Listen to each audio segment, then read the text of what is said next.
Hello everybody, welcome to our channel. இன்றைக்கி நம்ம சேனலில் நான் உங்களுக்கு செஞ்சு காட்டப்படுறது லஞ்ச் பாக்ஸ் ரெசிபி கருவேப்பிலை சாதம். எப்படி செய்கிறது டக்குன்னு பார்க்கலாம் வாங்க.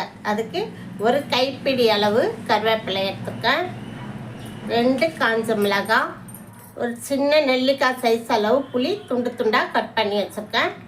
இதை இப்போ மிக்ஸி ஜாரில் சேர்த்துக்கலாம்.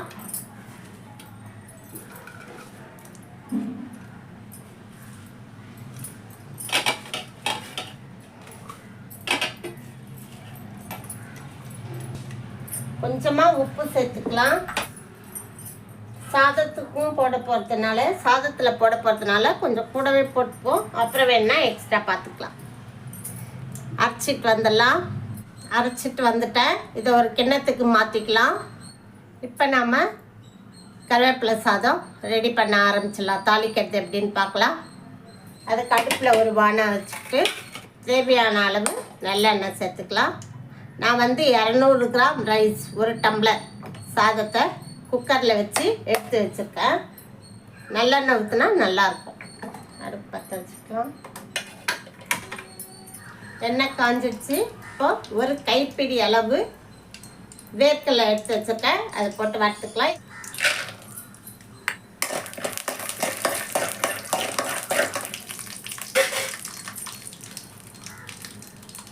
கொஞ்சமாக கடுகு சேர்த்துக்கலாம். கொஞ்சமாக உளுத்தம்பருப்பு, 1 டீஸ்பூன் உளுத்தம்பருப்பு, 1 டீஸ்பூன் கடலைப்பருப்பு சேர்த்துக்கலாம். அடுப்பை சிம்மில் வச்சுக்கலாம். கொஞ்சமாக பெருங்காயத்தூள், 1/4 டீஸ்பூன் மஞ்சத்தூள். இப்போ நம்ம அரைச்ச விழுதை சேர்த்துக்கலாம்.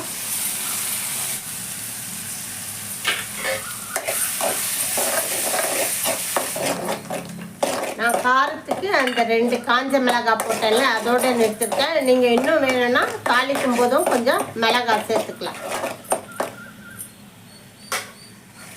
ஒரு 1/2 டீஸ்பூன் அளவு மிளகுத்தூள் சேர்த்துக்கலாம்.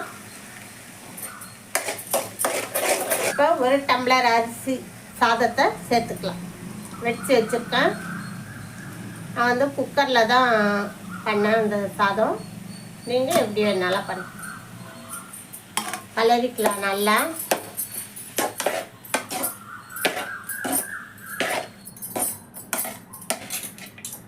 அவ்வளோதான், கலரியாச்சு. சூப்பரான கருவேப்பிலை சாதம் சிம்பிளாக டக்குன்னு ரெடி ஆயிடுச்சு.